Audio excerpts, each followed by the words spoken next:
주님께서 여러분과 함께 마르코가 전한 거룩한 복음입니다.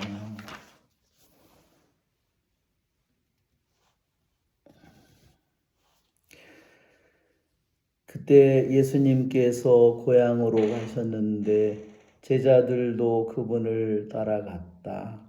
안식일이 되자 예수님께서는 회당에서 가르치기 시작하셨다. 많은 이가 듣고서는 놀라서 이렇게 말하였다. 저 사람이 어디서 저 모든 것을 얻었을까? 저런 지혜를 어디서 받았을까? 그의 손에서 저런 기적들이 일어나다니. 저 사람은 목수로서 마리아의 아들이며 야고보, 요새, 유다, 시몬과 형제간이 아닌가? 그의 누이들도 우리와 함께 여기에 살고 있지 않는가? 그러면서 그들은 그분을 못마땅하게 여겼다. 그러자 예수님께서 그들에게 이르셨다. 예언자는 어디에서나 존경받지만 고향과 친척과 집안에서만은 존경받지 못한다. 그리하여 예수님께서는 그곳에서 몇몇 병자에게 손을 얹어서 병을 고쳐주시는 것밖에는 아무런 기적도 일으키실 수 없었다. 그리고 그들이 믿지 않는 것에 놀라셨다. 예수님께서는 여러 마을을 두루 돌아다니며 가르치셨다. 주님의 말씀입니다. 그리스도님 참여합니다. 참 예수님, 오늘 히브리서의 말씀은 아들아 주님의 훈육을 하찮게 여기지 말고 그분께 책망을 받아도 낙심하지 마라. 주님께서는 사랑하시는 이를 훈육하시고 아들로 인정하시는 모든 일을 채찍질하신다. 즉 주님의 훈육이라는 말은 주님의 견책, 주님이 우리를 야단치시는 거죠. 우리를 주님께서 야단을 칠 때 우리는 그것을 너무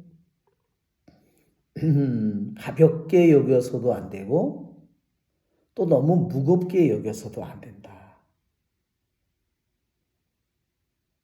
주님의 견책을 너무 가볍게 여기면 우리는 정말로 내 자신이 주님의 아들로서 큰 그분에게 죄를 짓는 것이 되겠고, 너무 그분의 견책을 무겁게 받아들여서 실망하거나 완전히 낙심해버린다면 그것은 또한 더욱더 그분을 아프게 하는 그러한 죄를 짓는 것입니다. 그러기에 우리는 주님의 견책을 잘 받아들일 수 있도록 그것을 감사로 받아들이고 믿음으로 받아들이고 희망으로 받아들일 수 있도록 사랑으로 받아들일 수 있도록 우리는 은총을 청해야 합니다. 히브리서는 이렇게 말합니다. 모든 훈육이 당장은 기쁨이 아니라 슬픔으로 여겨진다. 그래요. 그것이 주님의 훈육을 잘 받아들이지 못하는 이유겠죠. 우리는 주님이 주시는 위로의 말씀은 잘 받아들이지만 주님이 주시는 훈육의 말씀을 잘 받아들이지 못할 수 있다는 것입니다. 그러나 주님의 위로를 통해서 우리들이 영혼이 성장하는 것보다 주님의 견책을 통해서 진정으로 우리들 자신이 성장하고 우리들의 영혼에 더 깊은 정화가 이루어진다는 겁니다. 주님의 견책을 여기서 채찍질이라고 표현했습니다. 사랑하는 아들에 대한, 사랑하는 사람에 대한 사랑의 매라는 거죠. 그래서 그것을 훈련된 이들에게 했어요. 그 사랑의 채찍질로 잘 훈련이 될 때 우리는 평화, 의로움의 열매를 맺게 될 거고, 그러나 사랑의 매로 잘 훈련되지 않았을 때 우리들의 영혼 안에는 쓴 열매가 그대로 남아있게 될 거라는 겁니다.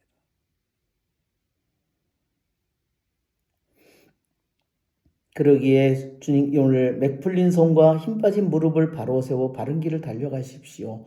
주님의 채찍질을 받을 때 우리는 맥이 풀리고 손발 무릎에 맥이 빠지고 힘이 빠지고 맥이 풀릴 수 있지만, 그러나 그것을 믿음으로 받아들이고 사랑으로 받아들일 때, 그 사랑의 매 훈련을 받을 때 우리는 이제 제대로 신앙의 길을 걸어갈 수 있는 힘을 얻게 되는 것입니다. 그것을 통해서 우리들의 영혼은 거룩해지는 것입니다. 사랑의 매에 의해서 정화되고 단련된 영혼은 이제 세상의 더러움을 벗어 던지고 그의 영혼은 정화되고 거룩해지면서 그의 영혼은 점점 주님을 닮아가게 될 것이고, 그렇게 깨끗해진 영혼은, 마음이 깨끗해진 사람은 하느님을 뵙게 될 것이기 때문입니다. 그러기에 하느님의 사랑의 채찍질은 바로 하느님께서 우리에게 주시는 사랑이요 하느님의 은총입니다. 그래서 오늘 히브리서에서 말합니다. 여러분은 아무도 하느님의 은총을 놓쳐버리는 일이 없도록 조심하십시오. 하느님의 견책을 통해서, 주님의 훈육을 통해서, 사랑의 매를 통해서 오는 하느님의 은총을 놓쳐버리는 일이 없도록 하라고 우리들에게 권고합니다. 우리의 좋으신 주님께 감사를 드립니다. 또한 오늘 주님께서는 고향으로 가셔서 회당에서 가르치십니다. 주님께서는 자신의 고향, 자신의 친척을 통해서 또한 가장 커다란 아픔을 또한 맛보십니다. 그것이 그분이 참으로 온전히 인간이 되려고 하셨을 때 왕궁에서 태어난 분이 아니라 한 보잘것없는 한 목수의 가난한 집안에서 그분이 태어나기를 원하셨을 때 이미 그분이 겪을 것으로 이미 받아들인 것입니다.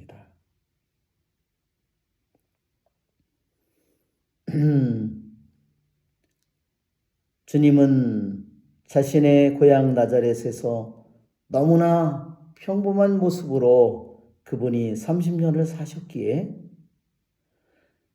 그분의 공생활을 통해서 그분이 놀라운 지혜와 놀라운 능력을 가지고 공생활을 했을 때 그들은 그것을 받아들이지 못했습니다. 가장 가까운, 주님을 가장 많이 본 친척과 고향 사람들이 주님을 받아들이는데 더 큰 어려움이 있었다는 사실을 우리는 생각할 때 우리는 깊이 생각하지 않을 수 없습니다. 오늘 주님께서 그곳에서 예수님께서는 몇몇 병자에게 손을 얹어서 병을 고쳐주시는 것밖에는 아무런 기적도 일으키실 수 없었다. 이것은 그분의 능력이 부족함을 나타내는 말이 아닙니다. 그분의 능력과 그분의 지혜는 끝이 없지만 주님은 그 모든 기적과 당신의 지혜를 받아들이는 것을 통해서, 그 사람들이 스스로 믿고 받아들이는 것을 통해서 하기를 원하십니다. 그래서 그들이 믿지 않는 것에 놀라셨다고 했습니다. 주님은 한없는 지혜와 한없는 능력을 가지고 계시지만 그분은 우리들의 자유와 우리들의 선택과 우리들의 의지를 존중하십니다.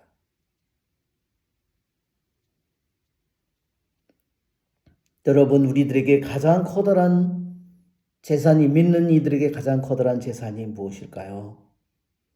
그것은 내가 가지고 있는 수많은 재산이 아니라 영원한 지혜와 영원한 능력이요 영원한 하느님 자체이신 그분을 믿고 그분을 희망하고 사랑하고 그것을 통해서, 그 믿음과 희망과 사랑을 통해서 언제 어디서나 그분과 하나가 되는 것이 우리들의 진정한 재산이 아닐까.